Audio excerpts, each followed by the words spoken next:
Okey, teman-teman, sebelum saya meneruskan pada malam ni, seperti mana saya katakan, anda kena lapangkan minat anda. Kerana apa? Kerana ramai orang menolak peluang. Ramai orang menolak peluang. Jadi untuk itu, saya nak tuan-tuan dan puan positifkan minda anda, jangan ada blokej dan sebagainya. Kenapa? Ramai orang, masalah utama manusia ni adalah nak ubah hidup. Ini yang berlaku. Sila dengarkan video ni selama seminit. Boleh Masalah pertama ramai orang dalam bina bisnes, ubah hidup. Nombor satu, mental block. Ramai orang ada mentality blockage, mentality block. Dia tak nampak sebab dia tak tahu. Dia tak reti dan dia tak tahu. Jadi bila dia tak tahu, dia ingat tak boleh. Sedangkan sebenarnya benda tu boleh tapi dia tak reti. So mental block. Tak nak belajar, ego, Yang kedua, skeptical. Skeptical, ragu-ragu. Ragu-ragu dengan diri sendiri, ragu-ragu dengan potensi orang lain. Skeptical. Nombor tiga, kenapa orang susah nak ubah hidup dia? Mental block ni nombor tiga adalah sebab takut. Kenapa tak nak ubah hidup? Takut. Kenapa tak nak cuba bisnes? Takut. Takut tak salah. Kita patut takut kalau kita tak reti. Tapi kalau kita dah reti, kita tak boleh takut. You faham saya cakap?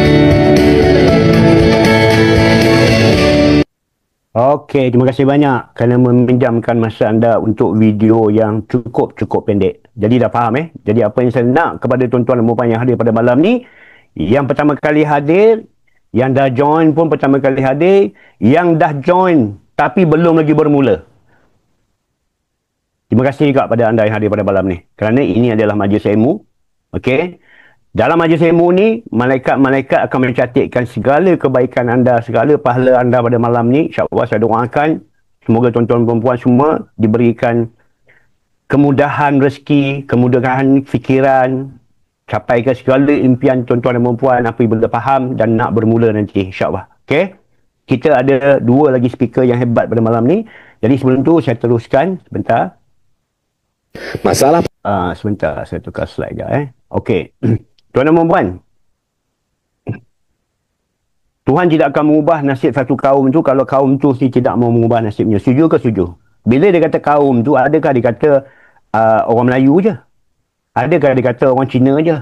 Bila dia kata kaum tu, merangkumi semua. Sebab Allah menjadikan semua makhluk di dunia ni. Okay? Jadi hari ni, kita nak menyalahkan takdir. Betul tak? Kita selalu salahkan takdir. Adakah kita ni orang yang selalu mengeluh? Adakah kita ni orang yang selalu berkeluh kesah? Sebab ada tiga kategori manusia yang melihat peluang. Yang pertama, manusia yang tak tahu apa itu peluang.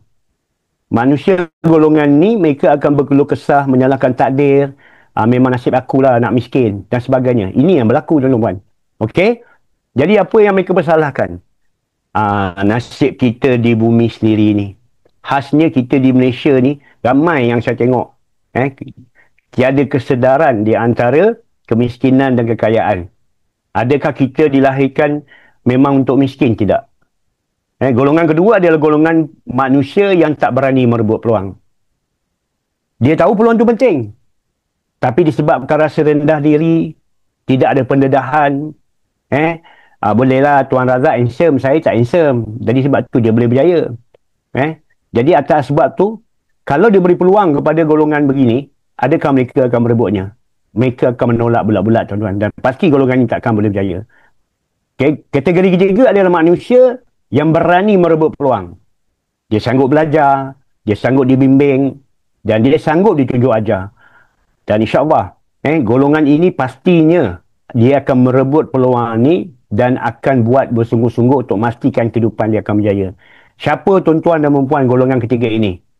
Golongan ketiga ini adalah tuan-tuan dan perempuan yang di dalam Zoom malam ni. Jadi berikan satu tepukan maya di skrin tu. Okey, boleh? InsyaAllah. Jadi sedar atau tak sedar, siapa dalam ni yang memilih memang hidup dia nak miskin? Saya yakin tak ada siapa pun yang nak milih untuk miskin, betul tak? Tapi suka tak suka, inilah kesedaran yang kita tak didedahkan. Pengalaman saya bermula sebagai seorang networker ni sejak berusia 18 tahun. 17 tahun lepas PM, 82 saya dah bermula terlibat dengan industri ni. Bagi saya tak berjaya, tapi inilah proses pembelajaran. Dan saya juga seperti dengan Coach Fairuz, Waktu muda kami tak bercampur dengan orang dengan mak merempit, kami tak bercampur dengan budak-budak sadadah. Kami hanya mengambil peluang yang dijemput ataupun diajak oleh kawan-kawan untuk membuat satu takdir kita. Apakah kesudahan takdir kita, sama ada kita akan menjadi seorang berjaya atau tidak. Tak berjaya tidak mengapa. Tapi sekurang-kurangnya kita dapat ilmu yang hari ini daripada dulu kita belajar. Kita anggap dalam usia muda tu 1 hingga 5 tahun tu usia pembelajaran untuk kita menimba ilmu, daripada kita tidak ada pelajaran, daripada kita buang masa, tidak ada arah-arah tuju di hidup dan sebagainya. Okey? Jadi hari ini kita tahu nasib kita di bumi sendiri hari ini. Kita jangan berkeluh kesah, nak salah lah kata kaum ni lah, orang kita jual tanah lah, jangan persalahkan orang lain. Sebenarnya kita salahkan diri kita sebab apa? Kita sendiri tidak mau milih untuk kaya. Okey, 200 pesara kerajaan berdepan dengan tekanan hidup. Anda rasa bila anda dah pencen, anda rasa hidup selesa. Betul tak? Ada rakan-rakan saya, dapat duit simpanan cuma pergi beli kereta lah dan sebagainya. Padahal mereka bukannya ahli perniagaan. Mereka salah memilih cara hidup, tuan-tuan. Bekerja keras bertahun-tahun sampai usia 55 tahun, 60 tahun. Oh, itulah kehidupan aku, impian aku nak bakar kereta Honda Civic, Honda tu. Jadi kesudahannya dia pilih untuk menghabiskan duit simpanan dia. Jelas ke jelas? Orang bandar, kita kalau hari ini gaji orang bandar 5,000 masih miskin, tuan-tuan. Hari ini saya baru jumpa seorang anak muda, gaji 5,700, perlu sara ibu dan 3 orang adik dia. 5,700. Nak submit basic pun kena tunggu hujung bulan. Apa yang dibanggakan dengan pendapatan 5,700 dengan kehidupan di bandar hari ini, tuan-tuan. Dan anda tahu, anda tengok di media sosial, komplain, salahkan PM, salahkan tu, salahkan ni. Anda tak pernah salahkan diri kita sendiri. Betul tak? Ini antara kesedaran yang kita perlu ambil. Jadi kenapa anda yang hadir pada malam ni bukan orang lain? Itu cerita dia, sebab anda adalah golongan kategori insan yang ketiga tadi. Jelas Jadi dah jatuh di jipur tangga pula. Dah lah pencen, dah lah susah. Lepas tu berbagai penyakit dah. Sebab apa? Daripada muda sampailah anda usia sampai sini, anda tak pernah fikir tentang kesihatan anda. Mana saja anda berdar. Kenduri kahwin 3 rumah pun anda pergi. Tapi nak datang Zoom, nak datang belajar ilmu, tak ada masa. Jelas. Hari ini kita tahu dalam akhbar, dalam media sosial mengatakan, anda juga tengok TikTok, kadang-kadang tengok tentang gejala-gejala penyakit yang telah pun diterangkan dan apakah risiko-risiko dia dan kategori-kategori penyakit yang dalam dunia. Ini paling penting. Kalau dulu, satu ketika dulu Malaysia adalah nombor 1 dalam dunia yang bermasalah obes. Tahukah obes kan? Tak mahu sebut obesity. Itu satu ketika dulu. Dan satu ketika pula Malaysia merupakan tangga pertama masalah serangan jantung. Sebab itu silent killer. Betul silent killer. Bagi orang sakit jantung tu silent killer. Dia ada 3 kategori. Sakit jantung, lemah jantung dan juga bak kata yang kena stroke tu apa? Yang kena stent tu apa? Itu masalah jantung. Masalah jantung, sakit jantung dengan lemah jantung berbeza. Baru saya tahu perkara ni. Lemah jantung, dia satu fakta yang berbeza. Okey, sakit jantung, kemungkinan stroke. Yang lagi tentang orang yang kena stent tu kan. Blockage dan sebagainya. Okey. Dan sahabat-sahabat kita dalam ni pun ada juga mengalami masalah-masalah. Jadi kesedaran ni perlu bermula dengan siapa? Kerana apa? Sudah jatuh di jipur tangga, kesedaran tak ada. Kebanyakan tuan-tuan dan perempuan, saya yakin ramai di antara anda ni jaga makan sebenarnya, bukan jaga badan. Kenapa saya kata macam tu? Ramai orang jaga makan sebab terjaga je makan. Betul ke betul? Ni kena faham ni. Kan? Sama je dengan saya, tapi tidak ada masalah. Seusia saya, Tuan Fairuz dan juga mungkin Tuan Razak yang bersama-sama saya dah ketika dulu. Tapi dalam usia 17 tahun, saya dah ada kesedaran untuk mengamalkan produk kesihatan. Untuk menjaga saya daripada muda. Okey? Tapi itu tak penting. Saya kata benda itu dah berlalu. Dan harap pada malam ni menjadi satu kesedaran, baik pun apa pun usia anda. Kita ingatkan kepada anak kita, isteri kita, menantu kita, sahabat-sahabat kita. Mulai hari ini, kita amalkan satu kaedah, jaga badan. Bukan jaga makan. Sebab jaga badan ni, dia punya kategori lain dengan jaga makan. Terjaga je makan. Bila jaga badan, kita perlukan senaman. Ini semua antara risiko-risiko yang menyebabkan hari ini kita tak sihat, termasuklah saya. Saya orang yang tak pergi hospital, saya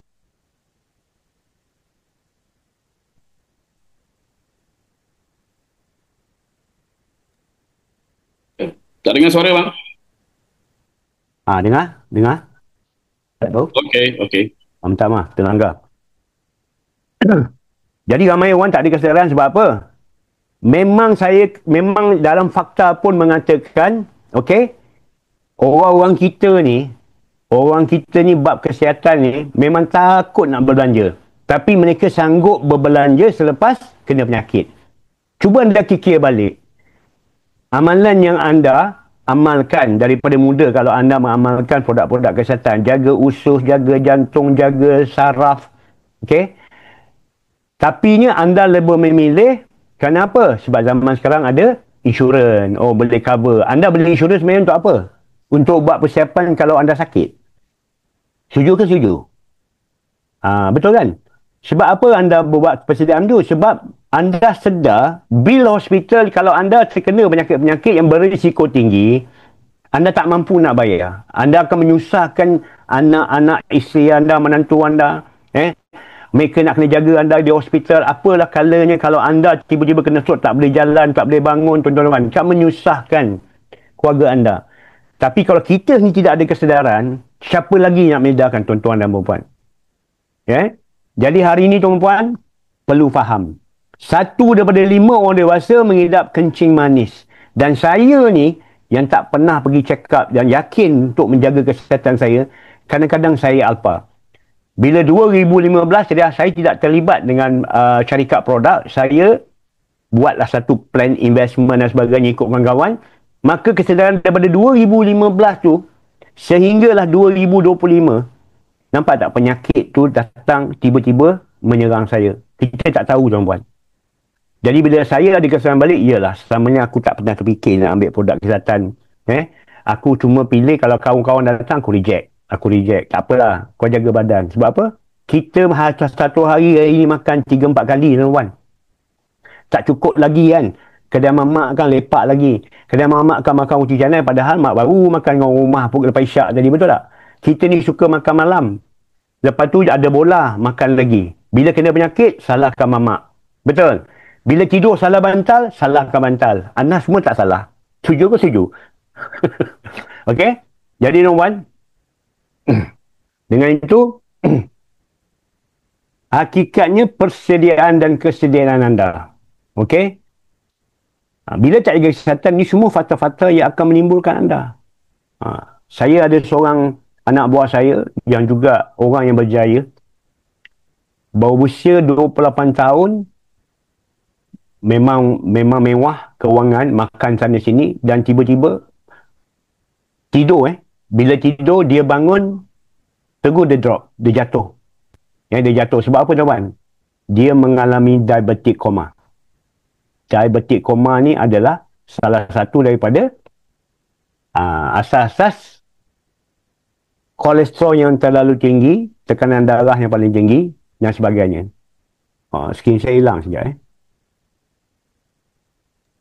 Saya dah claim host lah untuk saya punya slot. Okey, tak apa, sekejap.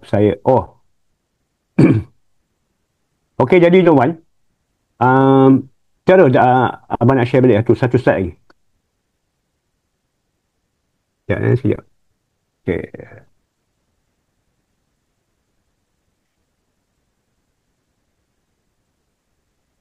Okey. Okey teman-teman. Apa yang paling penting ni? Boleh nampak skrin? Nampak Up sekali. Sorry? Share balik. Okey, siap. Saya kena keluar kejap. Okey, siap. Okey.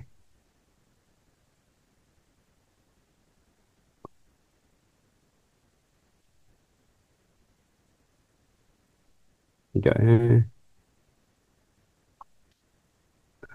Okey, nampak Okey, terima kasih. Okey, teman-teman. Apa yang tuan-tuan perlu fikirkan? Suka tak suka, orang takut kanser, betul tak? Orang takut kanser. Bila bercakap tentang kanser, anda cuma faham, oh kanser ni, kanser payudara, kanser pagar rahim, kanser usus, kanser tulang dan sebagainya. Prostat dan sebagainya. Tuan-tuan dan puan, nak tahu tak? Ini ada satu lagi maklumat terbaru. Sebenarnya, anda kena lebih peka kepada satu perkara ni. 1,200 penjawat awam. Bukan ni. Ni. Apa tadi? Tentang kencing manis tadi.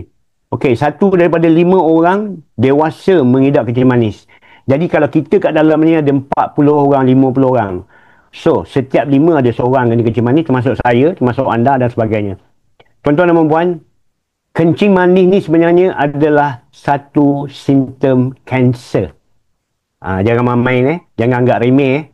Bila anda kena kawal betul-betul. Saya tak makan nasi kat luar, saya tak berani minum air kat luar bila saya tahu gula saya naik 20, 24 dan saya disuspek kidney stage 5. Bayangkanlah tuan-tuan. Bila saya tahu benda-benda ni, saya terus down. Hilang semangat saya, rasa lantak lah, nak mati-mati lah. Sampai itu sekali ya. Sebab kita tak akan menyangka, sebab kita jaga kesihatan kita pada awal ni dulu. Okay? Jadi kena faham, saya ulang balik. Dan kencing manis ni adalah kategori nombor 1 di Malaysia dan dalam dunia. Di Malaysia mengidap kencing manis yang paling ramai.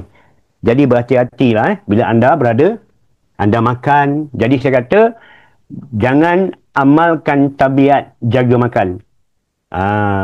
Amalkan tabiat jaga badan. Tak kira orang perempuan nak slim ke nak apalah, makanlah apa benda pun. Tapi pastikan berasaskan kesihatan. Okay? Jadi tuan-tuan, saya nak tanya dulu. Tahu tak apakah pelaburan yang paling bernilai dalam kehidupan kita tuan-tuan? Apakah pelaburan yang paling bernilai dalam hidup kita? Mungkin ramai tak tahu. Siapa tahu? Siapa tahu? Alhamdulillah 62 orang. Siapa tahu? Apakah yang paling menilai? Apakah pelaburan yang paling menilai dalam kehidupan kita tuan-tuan? Selama ni kita tak tahu, mungkin kita tak sedar, kita tak peka. Kesihatan tuan-tuan. Kita ibarat ni dalam kehidupan kita tak nak fikir pun tentang kesihatan. Kita nampak orang sakit tapi kita tak sedar. Betul tak? Kesihatan penting tak? Penting. Yang kedua, masa. Maksudnya kehidupan kita, tuan-tuan, ini saja yang kita perlukan dalam kehidupan kita. Betul tak? Ini je yang anda kejar, ini je yang anda cari daripada bangun pagi sampailah anda tidur balik, pergi kerja balik, tidur balik. Betul tak? Anda buat apa? Anda nak cari duit. Betul. Anda bangun pagi, pergi pagi, balik petang, cukup bulan, dapat gaji, bayar hutang. Okey? Jadi, masa, sihat dan duit. Tiga-tiga ni, kalau ada seimbang tak tuan-tuan? Tapi hari ni, kalau anda ada masa, anda ada kesihatan, anda tak ada duit, seimbang tak hidup kita? Adakah tuan-tuan kehidupan kita seimbang? Saya nak tanya. Adakah kehidupan kita seimbang? Tidak juga. Tapi kalau hari ini ada duit, ada masa, tak sihat. Anda kaya macam mana pun boleh enjoy ke? Makan tak boleh, nak pergi melancong tak boleh. Ini kehidupan yang kita perlu ada. Mungkin anda ada masa, anda ada duit, anda ada kesihatan, tapi anda tak ada masa. Jadi sebenarnya apa yang anda kejarkan? Mungkin salah satu daripada ni sebab kita tak ada kesedaran. Tapi Alhamdulillah. Kalau yang ada kesedaran sebenarnya kehidupan kita perlukan tiga-tiga ni sebagai keseimbangan hidup kita. Jadi maksud dia, ada masa ada duit tak sihat, hidup anda tak seimbang. Sihat ada masa tak ada duit, hidup anda tak seimbang. Duit ada, sihat ada, masa tak ada. Duit anda, kehidupan anda tak seimbang. Untuk apa anda buat ni semua? Anda cek duit banyak. Anda nak perlu sihat untuk keluarga. Betul. Masa untuk keluarga. Tapi kalau anda tak sihat, anda menyusahkan keluarga.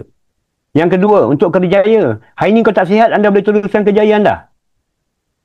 Anda nak cek duit banyak, anda sihat. Tapi tiba-tiba, anda tak ada keluarga. Betul tak? Anda tak akan berjuang untuk keluarga. Kemudian, impian anda. Ketiga-tiga ni perlu untuk impian anda. Supaya anda banyak masa, anda banyak kesihatan, anda banyak duit.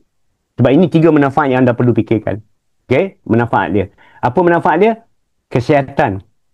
kewangan dan juga keberkatan. Ini paling penting. Jadi tuan-tuan, adakah anda sedar kesihatan, kewangan dan masa adalah nilai pelaburan terbaik untuk diri tuan-tuan? Ini perlu penting. Okey. Jadi, apakah tindakan anda? Ini yang paling penting.